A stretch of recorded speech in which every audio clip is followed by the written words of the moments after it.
नमस्कार, आप देख रहे हैं दूरदर्शन किसान। मैं हूं अंजू सिंह। ये है हमारा खास कार्यक्रम वाद संवाद, एक ऐसा कार्यक्रम जिसमें हम खेती किसानी से जुड़े किसी गंभीर मुद्दे को मंथन के जरिए दिशा देने की कोशिश करते हैं।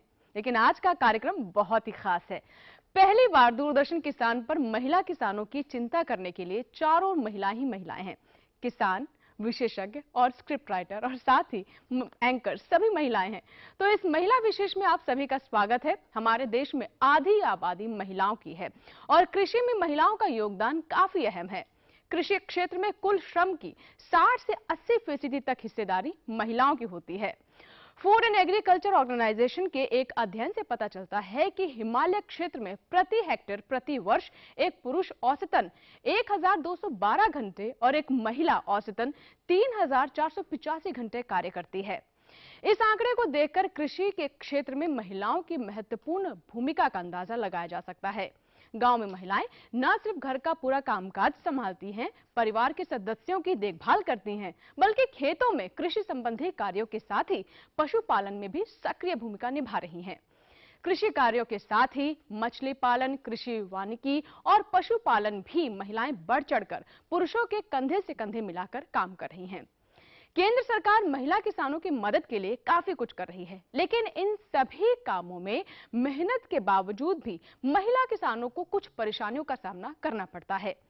क्या है ये परेशानियां, कैसे होगा उनका समाधान, सरकार की स्कीमों में क्या कुछ है महिलाओं के लिए, और किसानों की अगर हम बात करें तो खास तौर पर महिला सशक्तिकरण की बात करें तो सरकार इनके लिए क्या कुछ कर रही है। आज ऐसे ही सवालों का समाधान करेंगे। हमारे साथ मेहमानों का पूरा पैनल मौजूद है। केंद्रीय कृषिरत महिला संस्थान भुवनेश्वर की निदेशक डॉक्टर जतिंदर किश्तवारिया जी, बहुत बहुत स्वागत है जतिंदर जी आपका। उन्हीं के साथ वरिष्ठ वैज्ञानिक डॉक्टर आभा सिंह, आपका भी बहुत बहुत स्वागत है। कृषि सहकारिता एवं किसान कल्याण मंत्रालय के national gender resource centre in agriculture में क्षेत्रीय गृह अर्थशास्त्री डॉक्टर पूनम तिवारी शर्मा जी का, और विज्ञान एवं प्रौद्योगिकी विभाग में महिला वैज्ञानिक डॉक्टर विमला सिंह का। आप सभी का दूरदर्शन किसान पर बहुत बहुत स्वागत है। इनके साथ ही हमारे साथ स्टूडियो में मौजूद हैं महिला किसान भी, उनका भी हमारे चैनल पर बहुत बहुत स्वागत है। वाद संवाद की शुरुआत करने से पहले आपको सबसे पहले ये रिपोर्ट दिखाते हैं।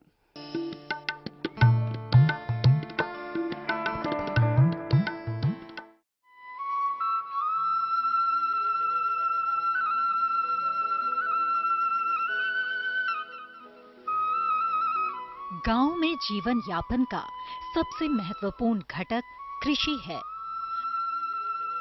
2011 की जनगणना के मुताबिक देश की कुल जनसंख्या का करीब 70% हिस्सा गांव में बसता है और इन लोगों की आमदनी और जीवन यापन का मुख्य स्रोत कृषि और पशुपालन है।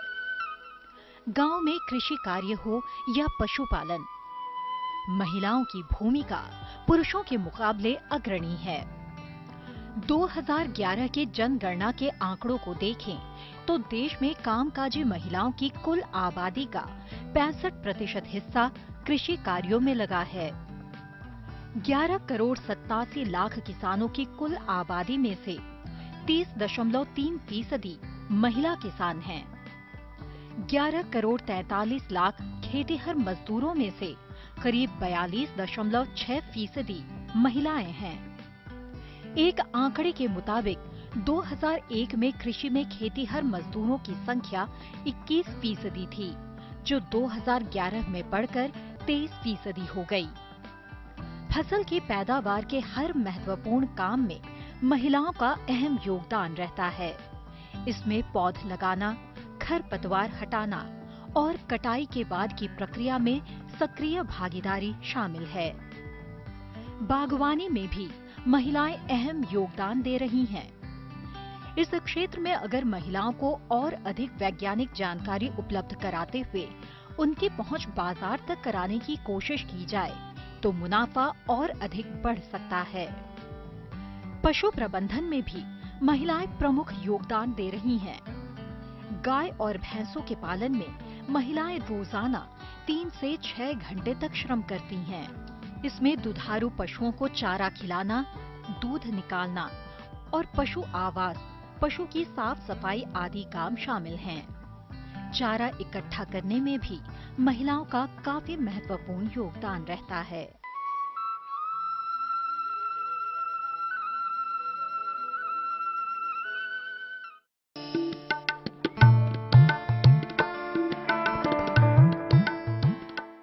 तो अभी आपने पूरी रिपोर्ट देखी और इस आधी आबादी की कितनी महत्वपूर्ण भूमिका है कृषि में भी, वो भी आपने जाना। ओलंपिक में मेडल लाना हो या खेत में फसल उपजाना हो, महिलाएं कहीं भी किसी से पीछे नहीं है।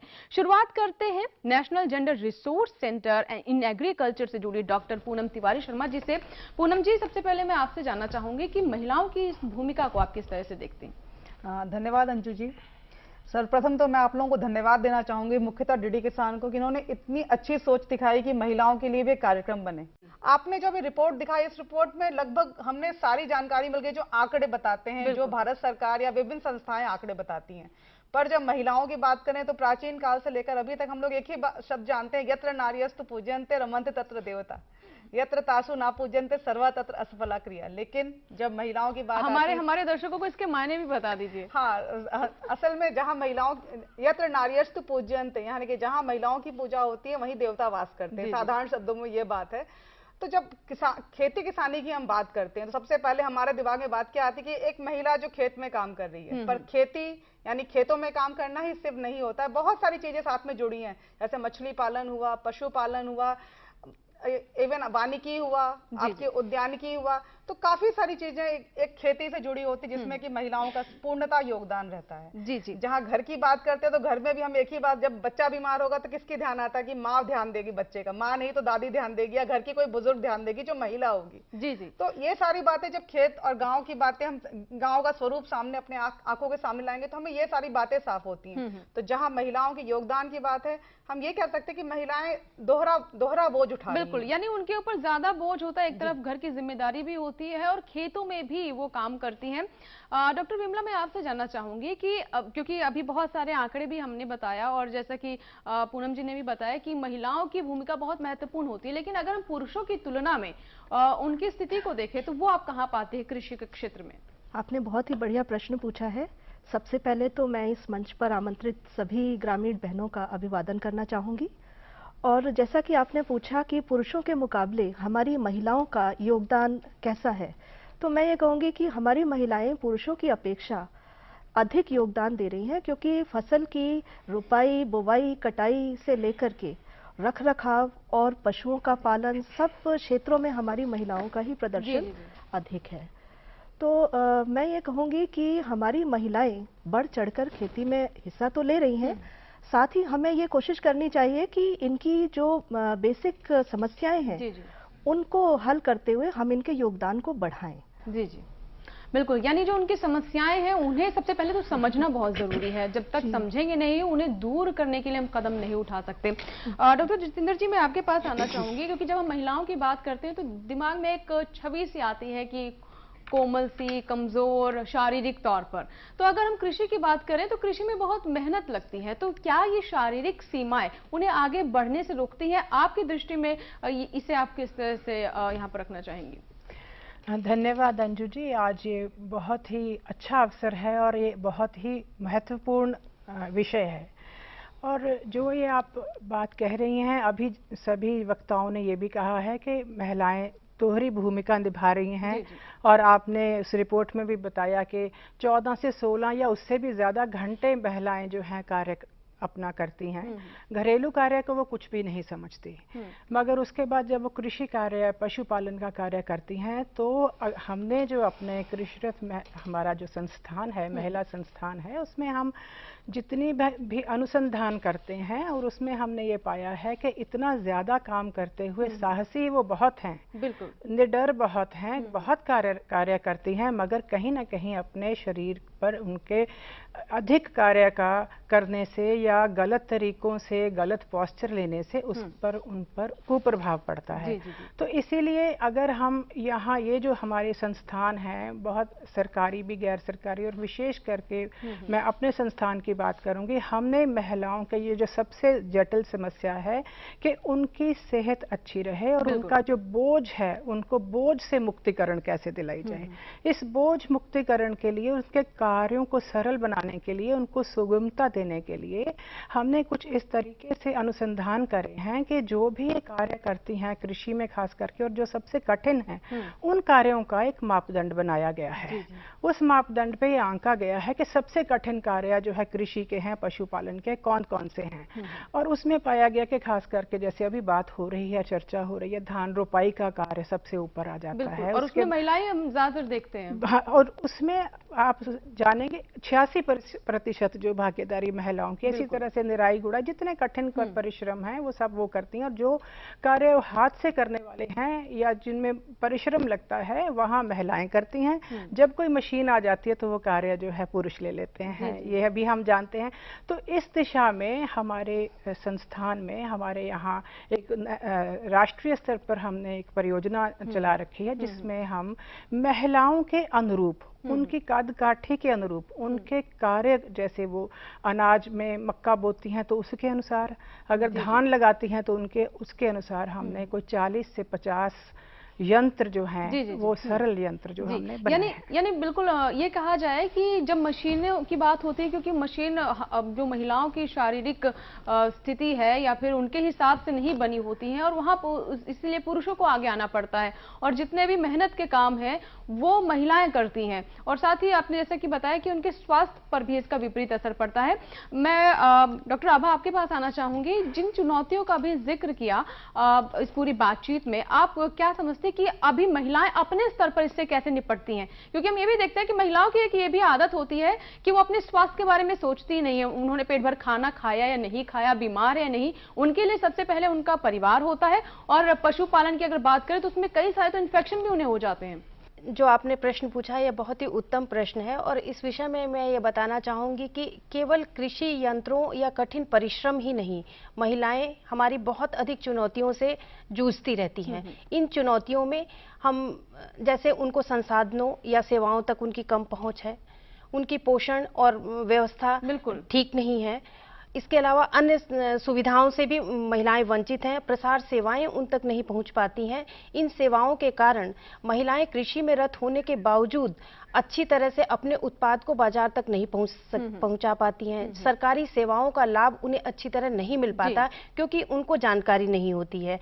और ये सारी चुनौतियों का सामना करते हुए महिलाएं गृह कार्य भी करती रहती हैं। लेकिन अगर हम महिलाओं को खाद्य और पोषण सुरक्षा और सेवाएं एवं सुविधाओं की जानकारी जागरूकता अभियान के माध्यम से कराएं तो महिलाएं आगे आकर अपनी सारी समस्याओं का समाधान कर सकती हैं। जैसे कठिन परिश्रम महिलाएं बहुत करती हैं क्योंकि उनको ये नहीं पता है कि उनके अनुकूल यंत्र और उपकरण उपस्थित हैं या मार्केट में उपलब्ध हैं। अगर उनको इस विषय में जानकारी दी जाए तो जो यंत्र और उपकरण उनके अनुकूल हैं, जैसे हमारे संस्थान ने मक्का छीलने और दाना निकालने का यंत्र विकसित किया है जिससे कि महिलाओं का परिश्रम कम हो सकता है और उनकी कार्य क्षमता बढ़ सकती है। जैसा कि आपने बताया कि महिलाओं का परिश्रम, जो उनकी मेहनत लगती है वो कम हो, उस तरह के यंत्र बनाए जाए, मशीनरीज की जो हम बात कर रहे हैं। और शायद कहीं ना कहीं इसको लेकर जो पुरुष साथी हैं, जो पुरुष हैं, उन्हें भी पहल करने की जरूरत होती है। वो भी महिलाओं की समस्या को समझे कि अगर वो उनके बराबर काम कर रही हैं तो उनके बराबर सुविधा की भी वो हकदार हैं। कुछ महिला किसान भी हमारे साथ मौजूद है, उनसे बात करते हैं कि उन्हें पुरुषों की तुलना में किस तरह की परेशानियों का सामना करना पड़ता है। बहुत सारी महिलाएं यहाँ पर आई हुई हैं। जी आप बताइए, आप कहाँ से हैं?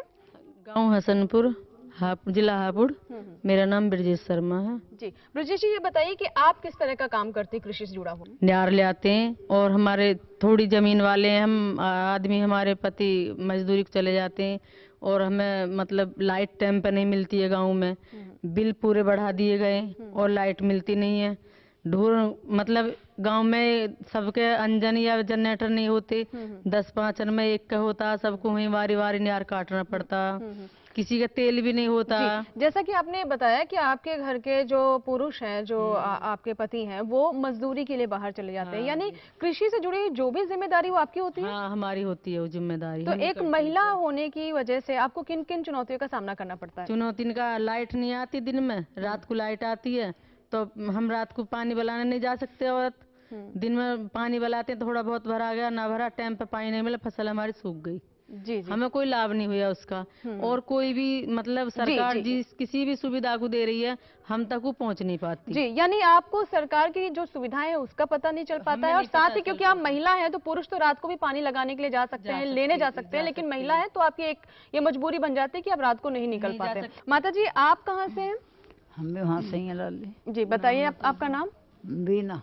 तो आपको क्या अभी भी खेतों में काम करना पड़ता है? हाँ। किस तरह का काम करते हैं आप? यही खेती चारा काटना है, लाना है। तो कोई मुश्किल आती है, क्योंकि हम देखते हैं चारा मशीन जो वो भी काफी भारी होती है, ब्लेड होते हैं उसमें, तो आपको किसी तरह की समस्या होती है उससे? वो तो काटना गेरना है ही रोज का, बिजली की मशीन से। अब बिजली की मशीन ही उस वाली बात है, लाइट तो नहीं अपने हिसाब से हो, और बिल क्या हाल का रखा है बिल। जी जी बिल्कुल। तो डॉक्टर पूनम मैं आपसे जानना चाहूंगी, जैसा कि अभी हमने 2 महिला किसानों को सुना और ये पता चलता है कि बहुत सारे जो छोटे किसान हैं, सीमांत किसानों की अगर हम बात करें तो उनकी मजबूरी ये होती है कि उनके खेतों में काम करने से उनके घर का खर्च नहीं चलता, मजदूरी के लिए बाहर जाना पड़ता है और ऐसे में महिलाओं के ऊपर ज्यादा जिम्मेदारी आ जाती है। लेकिन उसके सामने साथ ही हमने देखी चुनौतियां भी कई तरह की है, जैसा कि एक हमारे साथ महिला किसान है जो कि काफी बुजुर्ग है, अभी भी उन्हें खेतों में जाना पड़ता है, और साथ ही ब्रजेश जी ने जैसा कि बताया कि रात को पानी नहीं लगा सकती, खेतों में पानी लेने नहीं जा सकती, तो इस तरह की चुनौतियां आती हैं। आपको क्या लगता है कि क्या तस्वीर बदलने के लिए कुछ और कदम उठाने की जरूरत है, और वो क्या हो सकते हैं?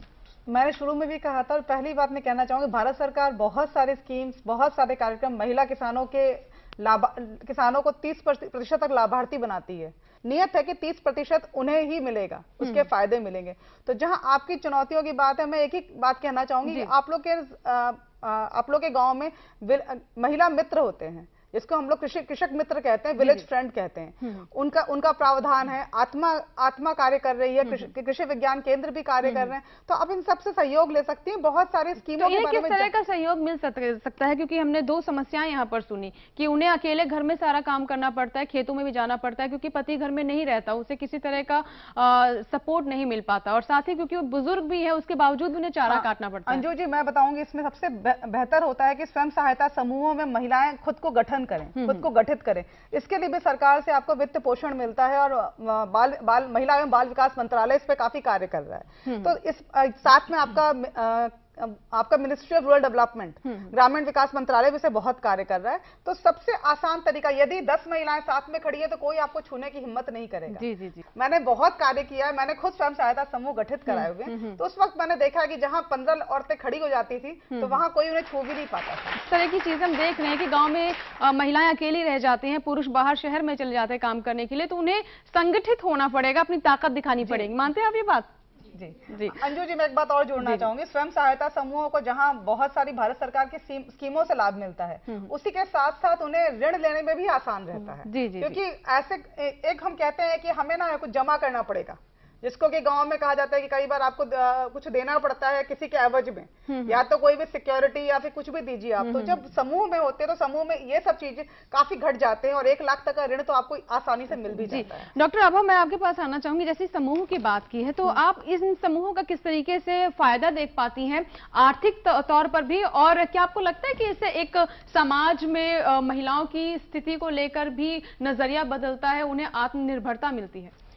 स्वयं सहायता समूह महिलाओं के सशक्तिकरण की दिशा में एक बहुत बड़ा कदम है। और कृषि से कैसे जोड़ा जाए इसे? और कृषि कार्य करने के लिए अगर महिलाएं चाहें तो पशुपालन, मत्स्य पालन, इस दिशा में स्वयं सहायता समूहों के माध्यम से बहुत अच्छा काम किया जा सकता है।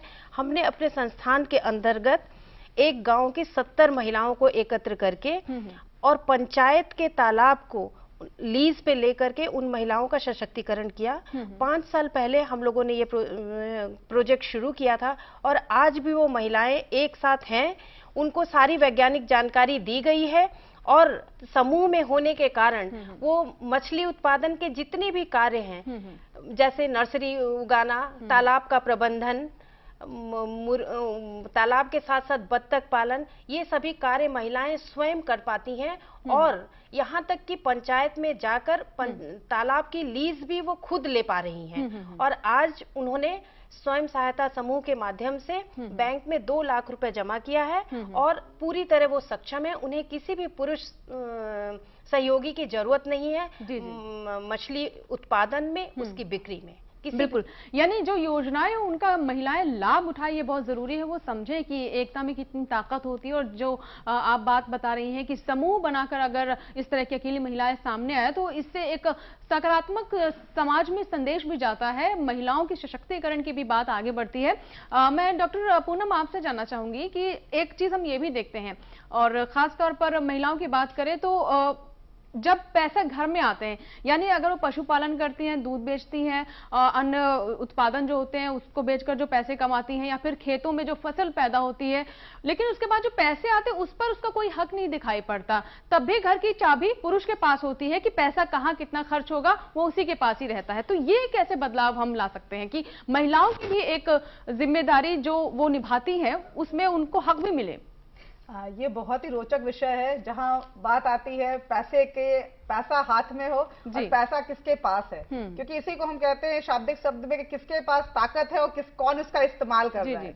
तो ये बात तो हम सब समझते हैं कि पैसे के साथ, लेकिन धीरे धीरे करके अब हम अचानक ये नहीं कह सकते कि कोई रामबाण औषधि और तुरंत परिवर्तन आ सकता है, पर हम प्रयास कर सकते हैं। जब स्वयं सहायता समूह की बात जैसे आभा मैम ने बताई कि स्वयं सहायता समूह महिलाएं थोड़ा थोड़ा ही बचत करती हैं, पर भविष्य में चल के आज तो बहुत सारे अच्छे स्वयं सहायता समूह हैं जिन्होंने की अपने नए रोजगार उत्पादन किए, लोगों को रोजगार दिया है। जो महिलाएं उन्हीं से जान लेते हैं कि वाकई में जो घर में पैसा आता है उनकी मेहनत भी होती है, उसमें क्या उन्हें हक रहता है कि वो कैसे खर्च करना चाहते हैं अपने स्वास्थ्य पर, अपने बच्चों के लिए, अपने बेहतरी के लिए।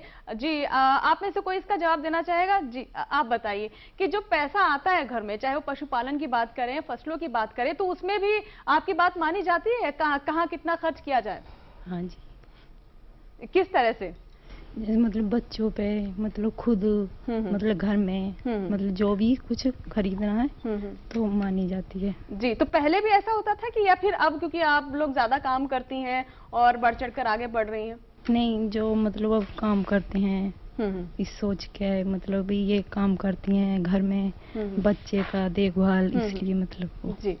यानी चलिए अच्छी बात है ये कि आपके घर के पुरुष इस बात को समझते हैं। जी मैं आपसे जानना चाहूंगी कि आपको लगता है कि पहले से थोड़ी चीजें बदल रही हैं, महिलाओं की भी बात सुनी जा रही जब से वो आर्थिक रूप से मजबूत होती दिख रही है? जी, आर्थिक रूप से सक्षम होने के पश्चात वाकई में महिलाओं की भागीदारी जो है बढ़ी है। पुरुष उनका अब मत लेने लगे हैं, बहुत सारे बातों को मानने भी लगे हैं। समय के साथ ये बदलाव तो आया है। जी तो आपने गांव में और महिलाएं देखी जिन्हें आपको लगता है कि अभी भी उतनी तवज्जो नहीं दी जाती है, पैसे की जब बात होती है तो पुरुष का ही हाथ ऊपर रहता है? जी जी बिल्कुल ऐसा ही है। कम से कम कुछ नहीं तो 50% से ऊपर ऐसे फैमिलीज होंगी जहाँ पे पुरुषों का एकाधिकार है पैसे के मामले में। जी आप में से कोई अपना अनुभव या फिर अपने गांव में ऐसी जो चीजें आपने देखी अगर साझा करना चाहेंगी? यस मैम, देखा है हमने, काफ़ी जो जॉइंट फैमिली होती है उनमें ऐसा ही होता है कि परिवार का एक मुखिया होता है, उसी के हाथ में पैसे होते हैं। और यहाँ तक कि बच्चों पर भी, महिलाएं तो अलग बात है, बच्चों पर भी पूरी तरह से खर्च नहीं किया जाता है, उनकी ज़रूरतों को नज़रअंदाज किया जाता है। जी जी डॉक्टर जितेंद्र मैं आपके पास आना चाहूंगी। जैसे कुछ महिलाएं यहाँ पर ऐसी भी हैं जिनका कहना है कि नहीं अब उनकी बात सुनी जाती है, लेकिन कुछ ऐसी भी बातें निकली है कि बच्चों पर भी खर्च नहीं किया जाता है, जो पैसा आता है पुरुष उस पर अपना पूरा अधिकार दिखाता है, और हालांकि मेहनत महिलाओं की भी होती है।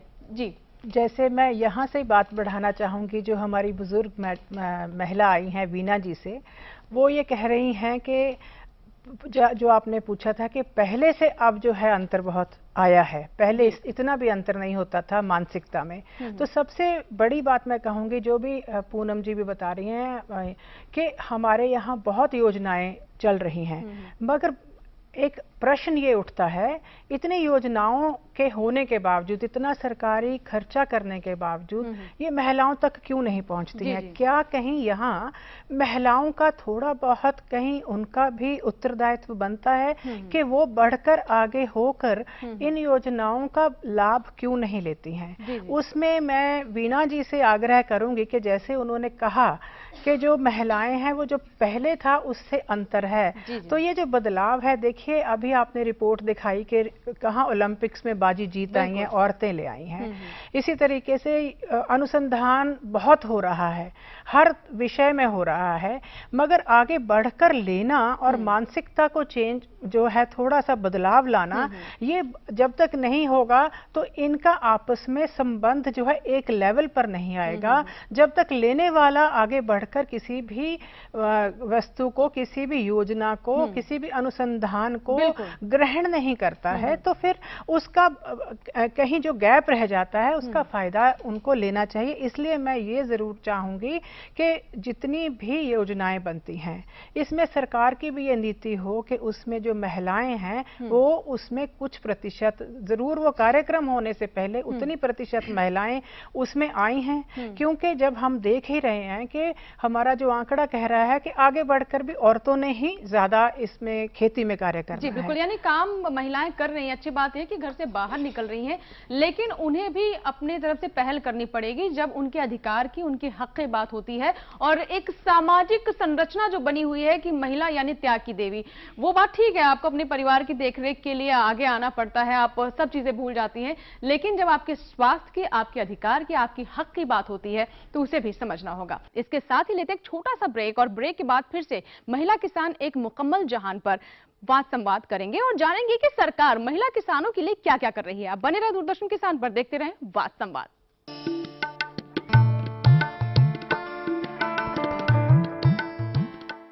हर गांव पर नजर, हर तकनीक पर पकड़, खबर मौसम की हो या हो हाट बाजार, हम आपको दिखाएंगे देश की प्रमुख हलचल और खेती बाड़ी से जुड़ी सभी अहम खबरें। देखते रहिए किसान समाचार, रोजाना शाम 7 बजे।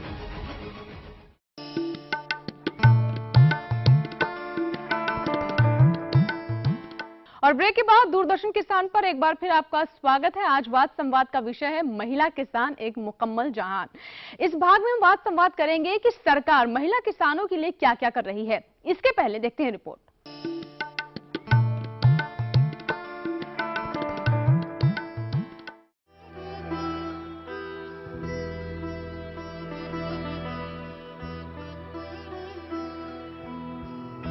खेती में महिलाओं की स्थिति को बेहतर बनाने के लिए कृषि एवं किसान कल्याण मंत्रालय की ओर से काफी सराहनीय कार्य किए जा रहे हैं। केंद्र द्वारा जारी की जाने वाली स्कीमों की गाइडलाइंस में इस बात पर जोर दिया गया है कि राज्य या दूसरे संस्थानों की ओर से जारी की जाने वाली स्कीमों में कुल खर्च में से महिला किसानों का हिस्सा 30% हो। खेती बाड़ी में महिलाओं को आगे बढ़ाने और प्रोत्साहित करने के लिए सरकार ने काफी सराहनीय कदम उठाए हैं। राष्ट्रीय खाद्य सुरक्षा मिशन, जिसे 28 राज्य में लागू किया जा चुका है, इसके बजट का कुल 30% हिस्सा महिलाओं के लिए सुरक्षित रखा गया है। राष्ट्रीय बागवानी मिशन की ओर से महिलाओं के विकास के लिए स्वयं सहायता समूह बनाकर और तकनीकी प्रशिक्षण देकर सशक्त बनाया जा रहा है। भारतीय कृषि अनुसंधान परिषद की ओर से पूरे देश में 645 कृषि विज्ञान केंद्रों की स्थापना की गई है। इन केंद्रों में किसानों को खेती बाड़ी, पशुपालन और खेती से जुड़ी नई तकनीकों और शोधों की जानकारियां दी जाती है। स्कीमों के बारे में जानकारी देने के साथ ही महिलाओं के लिए कई तरह के प्रशिक्षण कार्यक्रम भी चलाए जाते हैं। 2015-16 के दौरान महिलाओं की आय बढ़ाने वाली 205 विशेष तकनीकी विकसित की गयीं। इनका मकसद ग्रामीण महिलाओं को तकनीकी रूप से सक्षम बनाना था। फसल उपज प्रशिक्षण कार्यक्रम के तहत करीब 3,39,681 महिला किसानों को प्रशिक्षित किया गया। भारतीय कृषि अनुसंधान परिषद और केंद्रीय कृषिरत महिला संस्थान की ओर से समेकित कृषि प्रणाली, पशुपालन और मत्स्य पालन आदि में महिला किसानों के सामने आने वाली समस्याओं को दूर करने, उनके विकास और उन्हें मुख्य धारा में लाने के लिए कई तरह के प्रोजेक्ट्स भी चलाए जा रहे हैं। इतना ही नहीं, 2004-05 में कृषि मंत्रालय के कृषि एवं सहकारिता विभाग के तहत national gender resource centre in agriculture बनाया गया। इस विभाग की ओर से महिला किसानों के लिए कई तरह के कार्यक्रम चलाए जाते हैं। इन कार्यक्रमों में छोटे और सीमांत किसान परिवारों की महिला सदस्यों यानी महिला किसानों को कई तरह की ट्रेनिंग दी जाती है।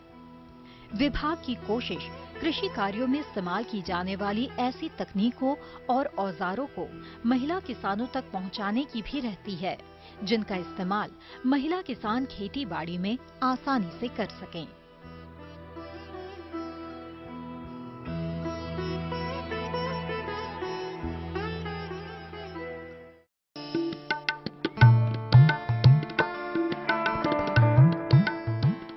अभी आपने रिपोर्ट देखी और इस रिपोर्ट में आपने जाना कि खास तौर पर सिर्फ महिलाओं के लिए कौन कौन सी योजनाएं चलाई जा रही हैं, कौन कौन से यंत्र बनाए जा रहे हैं ताकि उनके काम को आसान किया जा सके और उन्हें मजबूती दी जा सके।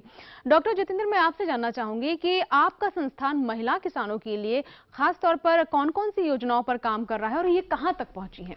सबसे पहले तो हम अनुसंधान करने से पहले आंकलन करते हैं कि महिलाएं किन किन कार्यों में कितना कितना प्रतिशत जो है उनका योगदान है, गृह कार्य में या कृषि के कार्य, पशुपालन में, और उनमें उन कहाँ जो है ज़्यादा जो है रिसर्च करने की, अनुसंधान करने की आवश्यकता है।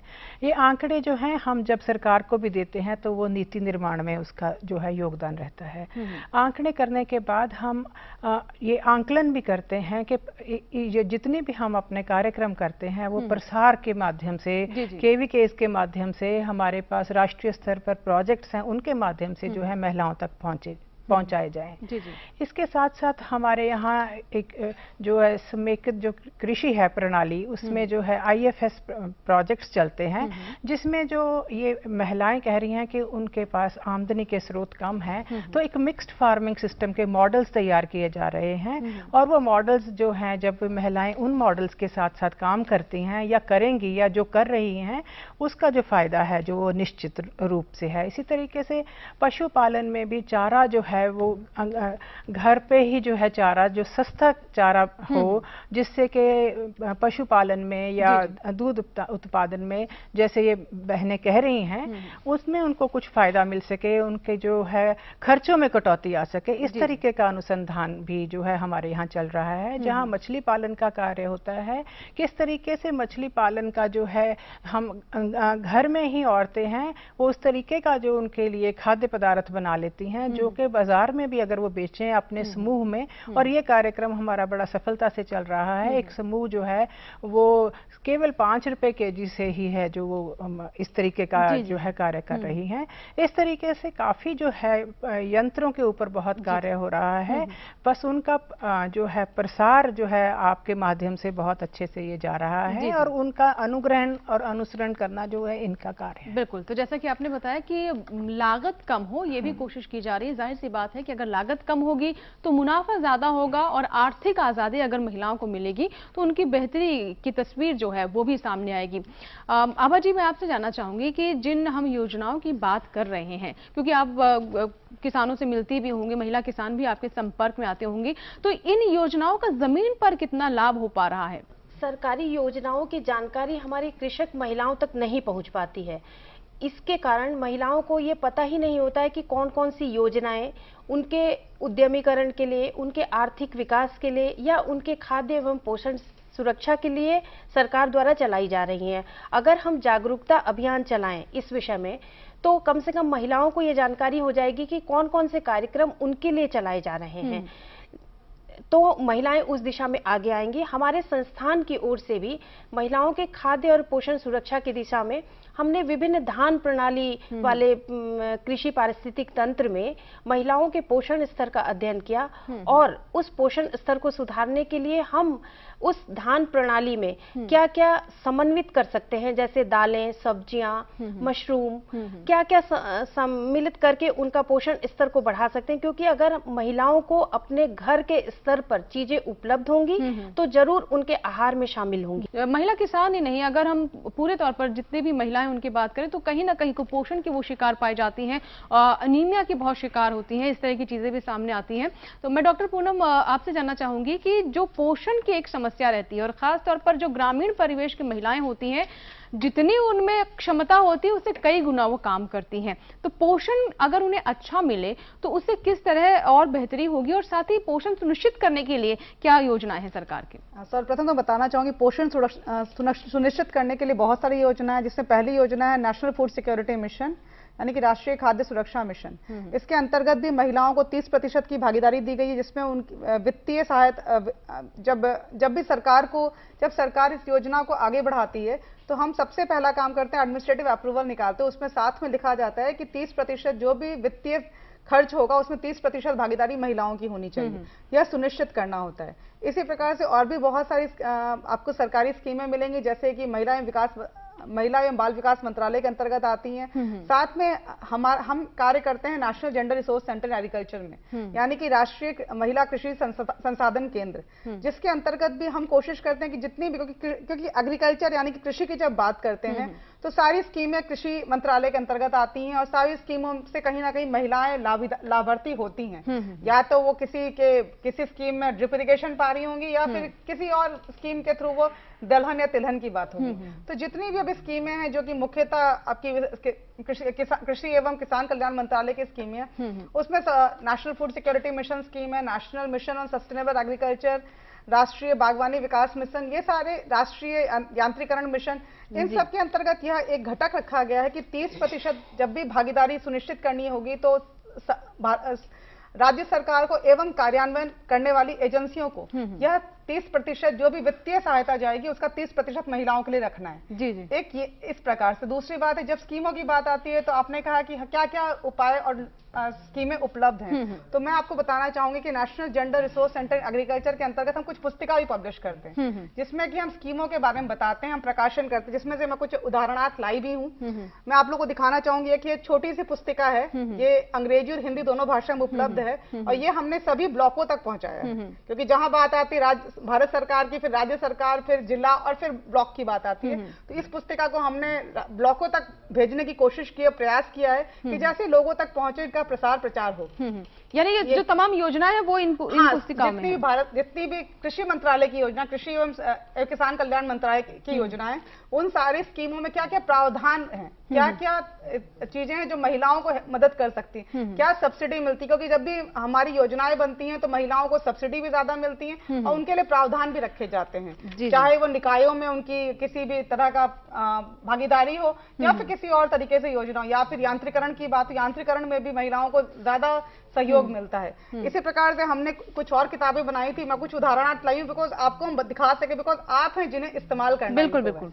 ये स्वयं सहायता समूह की किताबें हैं, ये भी अंग्रेजी और हिंदी में बनी हुई हैं। साथ में ये एक किताब है जो कृषक महिलाओं के अनुकूल उपकरण और यंत्र की है, जिसमें कि हमने सिर्फ छोटे यंत्रों, यानी ऐसे यंत्र जो आप निराई गुड़ाई या फिर बीज बोते वक्त या फिर कटाई करते वक्त इस्तेमाल करती, उन्हीं यंत्रों का हमने संकलन किया। जी जी। तो इस प्रकार से बात आती, कहीं ना कहीं जब आहार सुरक्षा की बात आएगी, खाद्य सुरक्षा की बात आएगी, तो सारी चीजें आपस में जुड़ जाती। जी, यानी 3 आपने यहाँ पे पुस्तिकाएं दिखाई हैं, एक तो जिसमें योजनाओं के बारे में जानकारी दी गई है, एक जो है जिसमें जो समूह है, स्वयं सहायता समूह, उनकी संरचना कैसे आप कर सकते हैं, क्या लाभ है उसके बारे में है, और साथ ही कृषि यंत्रों की बात भी कही गई है। एक ऐसी पुस्तिका आपने दिखाई महिलाओं के लिए कौन कौन से यंत्र है, कैसे उसका लाभ उठा सकते हैं। मैं डॉक्टर विमला आपके पास आना चाहूंगी। हमने दोनों मेहमानों को सुना और डॉक्टर पूनम ने तो किताबें भी दिखा दी जो बनाई गई हैं महिलाओं के लिए, तो इन दावों को आप अपनी कसौटी पर कितना खरा पाती हैं कि वाकई में जो ये कदम उठाए जा रहे हैं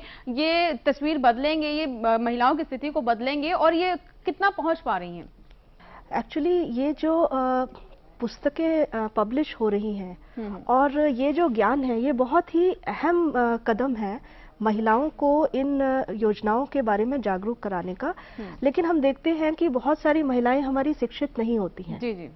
और शिक्षा की कमी के कारण वो उन पुस्तकों को पढ़ नहीं पाती हैं या फिर वो उनको हासिल नहीं कर पाती हैं उस ज्ञान को। जी जी। तो उसके लिए क्या है कि हमें ग्रामों के नज़दीक, गांवों के नज़दीक ही कुछ वर्कशॉप्स, ट्रेनिंग्स वगैरह ऑर्गेनाइज करनी पड़ेगी, जिससे कि ज्ञान उन तक सुलभ पहुंचे।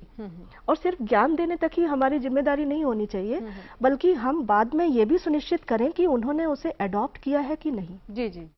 क्योंकि कई बार ऐसा होता है कि टेक्नोलॉजी हम बहुत ही इफेक्टिवली पहुंचाने के लिए प्रयत्न करते हैं, लेकिन हम पूरी वर्कशॉप के बाद जब हम देखते हैं तो एक भी महिला हमें ऐसी नहीं मिलती है जो उस ज्ञान को अपने जीवन में लाकर अडॉप्ट कर रही हो। तो इम्पैक्ट असेसमेंट बहुत जरूरी है इन सारी योजनाओं का। जी, यानी महिला शिक्षा भी एक बहुत महत्वपूर्ण बिंदु है, इसे भी नजरअंदाज नहीं किया जा सकता है। वो तभी उन योजनाओं को जान पाएंगी, अपने अधिकारों को जान पाएंगी जब वो शिक्षित होंगी और उन योजनाओं के बारे में पढ़ पाने के काबिल हो पाएंगी।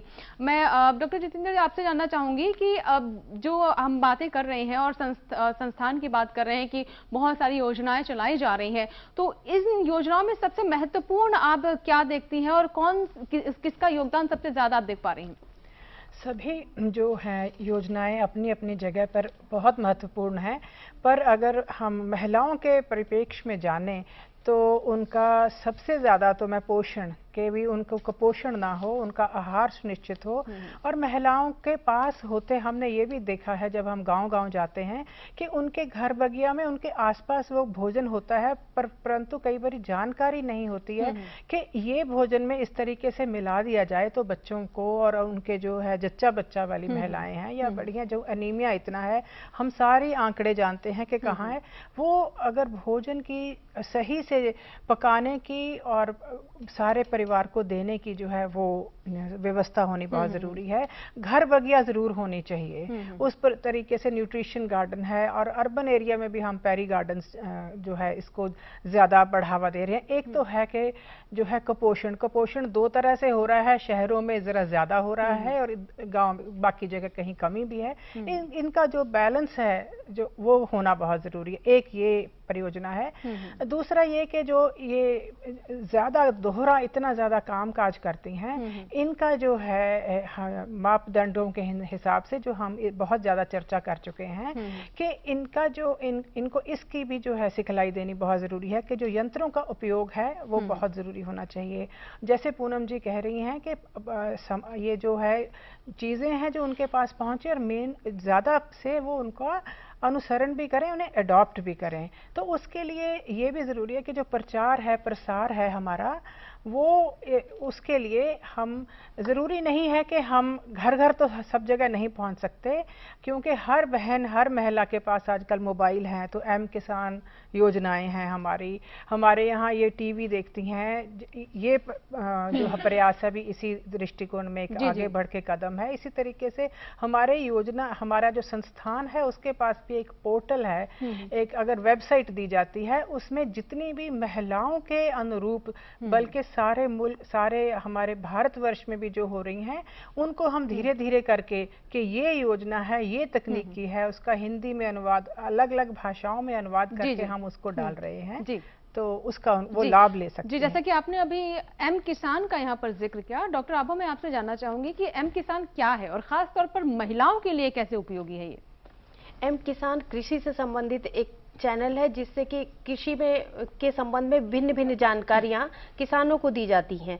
ये किस समय कौन से बीज लगाने हैं, मौसम किस समय क्या प्रिकॉशन ली जा सकती हैं, खेती का बीज कहाँ से उपलब्ध होगा, मौसम का पूर्वानुमान, ये सभी जानकारियां एम किसान पे दी जाती हैं। महिलाओं के लिए भी एम किसान बहुत सारे कार्यक्रम आयोजित करता है, जैसे कि आज का कार्यक्रम भी हमारा महिलाओं से संबंधित कार्यक्रम है। सरकार की विभिन्न योजनाएं जो महिलाओं के लिए चल रही हैं उसके बारे में जानकारी देता है, तथा जो महिला संबंधी जितनी तकनीकियां हैं, महिला संबंधी यंत्र कहाँ से मिलेंगे, किस तरह हम उनको प्राप्त कर सकते हैं, और महिलाएं अपने उद्यमशीलता के लिए कहाँ से रोजगार प्राप्त कर सकती हैं, कहां से लोन ले सकती हैं, और सरकार की जो अन्य योजनाएं हैं जैसे स्किल इंडिया, स्टार्टअप इंडिया, इनके बारे में भी समय समय पर जानकारी। तो इसे मोबाइल पर भी देख सकते हैं, एक ऐप के तौर पर भी इसे हम इस्तेमाल कर सकते हैं। देख सकते हैं। तो ये अच्छी बात है कि अगर पुस्तिका नहीं भी पहुंच पाती है तो मोबाइल तो आजकल घर घर पहुंच गया, और अगर घर में एक भी मोबाइल है, आपके पति के पास है, आपके बेटे के पास है, घर में एक भी स्मार्टफोन है, तो उसका उपयोग करिए और एम किसान के जरिए जानिए कि खास तौर पर आपके लिए कौन कौन सी सुविधाएं मौजूद हैं जिनका लाभ उठाना चाहिए। फिलहाल इसी के साथ ही वक्त हो गया एक छोटे से ब्रेक का, और ब्रेक के बाद जब वापस आएंगे तो एक और गंभीर बिंदु पर चर्चा करेंगे। जी हां, महिलाओं का स्वास्थ्य, क्या उन्हें उस तरह की स्वास्थ्य सुविधाएं अपने गांव, अपने घर के पास मिल पाती है जो कि उन्हें चाहिए? बात करेंगे छोटे से ब्रेक के बाद। आप देखते हैं बात संवाद।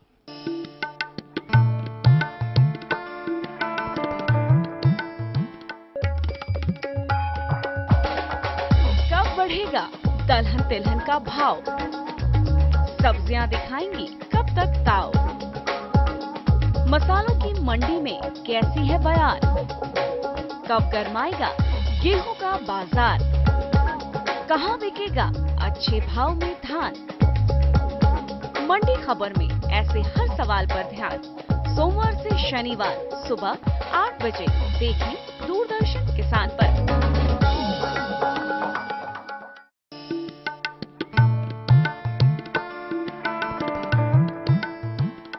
ब्रेक के बाद दूरदर्शन किसान के खास कार्यक्रम वाद संवाद में आपका फिर से स्वागत है। अभी तक की चर्चा से साफ है कि हमारी सरकार और वैज्ञानिकों ने महिला किसानों की बेहतरी के लिए काफी कुछ करने की कोशिश की है, पर क्या ये कोशिश पर्याप्त है? महिला किसान क्या सोचती हैं, उनके जहन में किस तरह के सवाल आते हैं, इस भाग में उस पर चर्चा करेंगे। लेकिन जैसे ब्रेक से पहले हमने बात की थी कि एक और बहुत महत्वपूर्ण बिंदु है महिला किसानों का स्वास्थ्य। सबसे पहले मैं डॉक्टर पूनम आपके पास आना चाहूंगी, क्योंकि एक मजबूरी सी भी हो जाती है। छोटे किसान जो होते हैं, पुरुष घर में नहीं होते हैं और कई बार बहुत ही संवेदनशील स्थिति में महिलाएं होती हैं, खासतौर पर गर्भवती जब होती हैं, उस अवस्था की बात करें, उसके बावजूद भी वो खेतों में काम करती रहती हैं। तो उन्हें कैसे बताया जाए कि कौन कौन से ऐसे काम हैं जो उन्हें नहीं करना चाहिए, या फिर ऐसी स्थिति में महिलाओं को किस तरह की परेशानियों का सामना करना पड़ता है? ये काफी संवेदनशील विषय है, स्वास्थ्य एवं महिला किसान। क्योंकि महिला किसान यदि खेती का कार्य छोड़ेगी तो फिर उसके कार्य को किसी और मजदूर को करना पड़ेगा, बिल्कुल, जिससे कि घर पर ही बोझ बढ़ेगा, परिवार पर ही बोझ पड़ेगा। तो जहां अपने स्वास्थ्य की बात की, इसके विषय में हम बता सकते हैं कि आंगनवाड़ीज हैं, आंगनवाड़ीज में आशा, एएनएम, इनको ये ट्रेनिंग ही दी जाती है, प्रशिक्षण दिया जाता है कि वह महिला किसानों को, महिला गांव की कोई भी महिला हो, चाहे वह कृषक हो चाहे वह कृषक नहीं हो, दोनों को सिखाया जाए, बताया जाए कि क्या क्या काम उन्हें करने हैं और क्या क्या कार्य उन्हें नहीं करने हैं जब प्रेगनेंसी, जब गर्भावस्था की शुरुआत हो और अंत हो, क्योंकि मुख्यतः उस समय में ही उन्हें ध्यान देने की बातें होती हैं। वैसे आप देखिए तो आंगनवाड़ी जो होते हैं उनके साथ बालवाड़ी भी जुड़े होते हैं, कुछ गाँव में, कुछ में बालवाड़ी अलग होते हैं। तो इसमें आप देखिएगा बच्चों पर भी ध्यान दिया जाता है, किशोरी लड़कियों पर भी ध्यान दिया जाता है, साथ में जो माताएं दूध पिला रही हैं उन पे भी ध्यान दिया जाता है। तो ये महिला एवं बाल विकास मंत्रालय की स्कीम के अंतर्गत है और इसमें महिला किसानों को काफी ज्यादा जानकारी मिल सकती है आंगनवाड़ी एवं बालवाड़ी के माध्यम से। डॉक्टर आभा, आपसे मैं जानना चाहूंगी कि किस तरह की जानकारी उपलब्ध होती है? आंगनवाड़ी और बालवाड़ी के माध्यम से सरकार की यह योजना है कि 6 वर्ष से कम उम्र के बच्चे तथा उनकी माँ, चाहे वो गर्भवती हो या धात्री महिलाएं हो, उनके लिए कुपोषण दूर करने के लिए पूरक आहार के माध्यम से उनको ये सुविधा प्रदान की गई है। प्रतिदिन आहार बच्चों और उनकी मां को दिया जाता है, जिससे जो अतिरिक्त उन आहार की जरूरत है, प्रोटीन और ऊर्जा की जो महिलाओं और बच्चों को जरूरत है, उसको पूरा किया जा सके। और इस दिशा में सरकार बहुत प्रयत्नशील है। परंतु अगर हम कृषि महिलाओं की बात करें तो इन सरकारी योजनाओं के साथ साथ हमें महिला अनुकूल कुछ कृषि नई तकनीकों को अपना करके भी हम उनका उत्पादन बढ़ा सके, ऐसी व्यवस्था करनी चाहिए, जिससे कि जिस दिशा में हमारा संस्थान भी काफी काम कर रहा है, जैसे इंटीग्रेटेड फार्मिंग सिस्टम मॉडल, बागवानी को बढ़ावा देना, घर के पिछवाड़े पोषण वाटिका लगाना, मशरूम लगाना, घर के पिछवाड़े मुर्गी पालन करना। अगर ये सारे पौष्टिक आहार वाले तत्व हमारे कृषक महिलाओं को घर पे उपलब्ध होंगे तो जरूर वो उनका उपयोग करेंगी और इस तरह से हम उनका परिवार का और कृषक महिलाओं का, उनके बच्चों के पोषण स्तर में सुधार कर सकते हैं। बिल्कुल, तो बहुत सारी बातें निकल कर आई हैं, बहुत सारी योजनाओं पर भी चर्चा हुई कि कौन सी योजनाएं जो महिला किसान है उनके लिए चलाई जा रही हैं। लेकिन अब बहुत सारे जो हमारे साथ महिला किसान, उनसे भी बात करते हैं, उनकी क्या समस्याएं हैं या फिर किसी योजना के बारे में विस्तार से जानना चाहती हैं। जी चलिए, हमारे साथ है, आपका ये दूसरा सवाल होगा।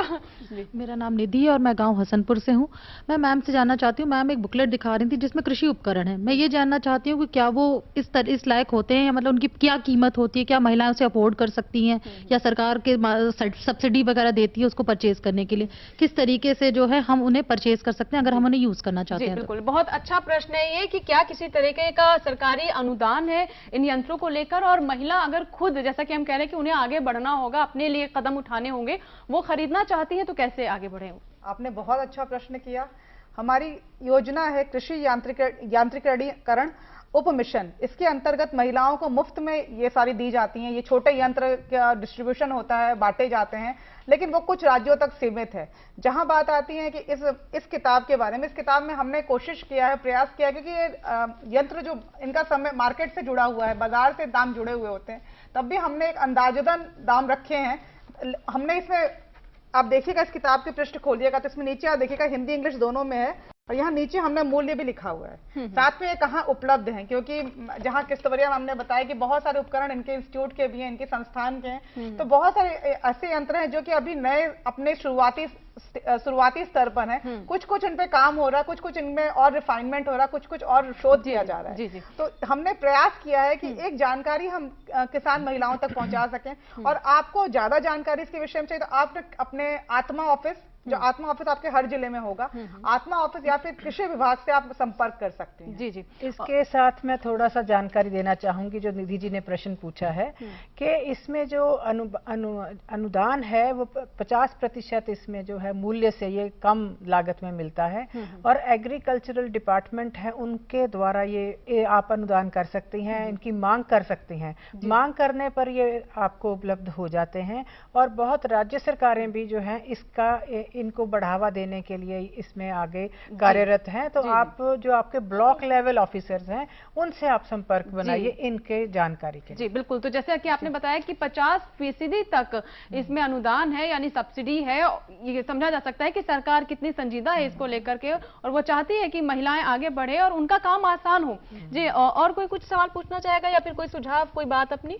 जी, मेरा नाम अर्चना है, मैं गांव हसनपुर से हूँ, जिला हापुड़ है। जैसे मैम अभी बता रही थी कि मतलब हमने महिलाओं के लिए ये सरकार चला रही है स्वयं सहायता समूह, तो हम मतलब हम बहनों को उसका कैसे फायदा मिल सकता है, मतलब उसमें कितने तक का ऋण मिल सकता है, उसमें हमें कितनी बचत होगी, कहाँ से मिल सकता है, ये सब जानकारी हमें मैडम दे दें तो अच्छा है। जी, जो हमारी बहन ने प्रश्न पूछा कि हम स्वयं सहायता समूह का कैसे गठन कर सकते हैं, किस प्रकार से उसके लाभ उठा सकते हैं, सबसे बेहतर होगा कि आप या तो कृषि विज्ञान केंद्र जाइए जो कि जिले स्तर पर है, नहीं तो आत्मा कार्यालय, वह भी जिले स्तर पे आपको मिल जाएंगे। आत्मा के प्रसार कार्यकर्ता आपको ब्लॉक में आपके गांव तक आते हैं, सिर्फ आपको जानकारी जाननी होगी, जानना पड़ेगा कि कौन है आत्मा के अंतर्गत। इन दोनों में ही प्रावधान है स्वयं सहायता समूह बनाने की। और आत्मा के अंतर्गत आपको रिवॉल्विंग फंड यानी कि कुछ पैसे दिए जाते हैं शुरुआत में, कोई अपना रोजगार शुरू करने के लिए या खेती बाड़ी में लगाने के लिए। और स्वयं सहायता समूह की सबसे मुख्य विशेषता मैं कहती हूँ कि महिलाओं का एकजुट होना। जी जी। जहाँ 10 महिलाएं एक साथ हो गई, कि कम से कम स्वयं सहायता समूह 10 महिलाएं एकत्रित होती हैं, जहाँ 10 इकट्ठा हो गई उनके बराबर फिर कोई खड़ा नहीं हो सकता। क्योंकि मेरा खुद का ये अनुभव रह चुका है, मैंने खुद महिलाओं के साथ बहुत कार्य किया है, एक लंबा समय बिताया है मैंने खेतों में, साथ में महिलाओं के साथ कार्य किया कृषि क्षेत्र में, और मैंने ये देखा कि बहुत ताकत है। आत्मविश्वास भी उनमें पैदा होता है, और आर्थिक जो आपस में मदद होती है वो तो है ही, और एक तरह से एक संरचना सी बन जाती है, महिला अपने दुख सुख भी बांट सकती है इस तरह के समूह में। एक बार हाथ में पैसे आते हैं तो एक ना लीडरशिप यानी कि नेतृत्व क्षमता बढ़ती है। सबसे पहले वो नेता बनना शुरू करती है, वैसी नेता जो कि अपनी चीजों को समझ सकती है, अपनी चीजों की जानकारी ले सकती है, और साथ में कुछ ऐसे कार्य कर सकती है जिससे कि उसके घर का ही उत्थान हो। क्योंकि एक लास्ट बात बोलना चाहूंगी, जब महिलाओं को पैसे दिए जाते हैं तो वो पहले अपने बच्चे, अपना घर, अपने घर के पोषण का बात ध्यान देती हैं। और इसी पे एक छोटी सी कहानी है कि पुरुष को दिया जाए तो कुछ अलग हो जाता है, तो इसीलिए जब महिला करती है तो पूरा घर का सुख संसार, पूरा घर सुखी होता है। बिल्कुल। लेकिन अगर हम बात करें महिला और पुरुष की, तो दोनों ही कहते हैं ना, गृहस्थी जो होती है गाड़ी और उसके पहिए हैं, जब दोनों ठीक होंगे तभी गृहस्थी अच्छे से चलेगी। और जब एक घर में बदलाव आएगा तो पूरे गांव में बदलाव आएगा, एक गांव में बदलाव आएगा तो आप समझ सकते हैं कि पूरे देश में उसका असर देखने को मिलेगा। इसी के साथ ही मैं अपने सभी जो मेहमान हैं और जो महिला किसान हैं उनका शुक्रिया अदा करना चाहूंगी। आप स्टूडियो में आई, और अपने महिला किसानों का भी धन्यवाद करना चाहूंगी कि आप इतनी दूर से आए, इस कार्यक्रम में हिस्सा लिया, और आपको देखकर जो अन्य महिला किसान हैं उन्हें भी एक प्रेरणा मिले और उनमें भी उम्मीद जगे कि हाँ, वो भी आगे बढ़ सकती है। इसी के साथ ही इस खास कार्यक्रम में फिलहाल इतना ही। महिला विशेष वाद संवाद में आज आपसे इजाजत चाहेंगे। हमें विश्वास है कि ओलंपिक में मेडल लाने की तरह ही खेती किसानी में भी कीर्तिमान कायम करने में महिला किसान ना पीछे हैं और ना रहेंगी। कार्यक्रम के लिए समय निकालने के लिए एक बार फिर से मैं सभी मेहमानों का बहुत बहुत आभार व्यक्त करना चाहूंगी। इस कार्यक्रम वाद संवाद में अगले सप्ताह एक नए विषय के साथ, नए तेवर के साथ फिर हाजिर होंगे। तब तक ये दीजिए इजाजत, लेकिन आप बने रहे दूरदर्शन किसान के साथ। नमस्कार।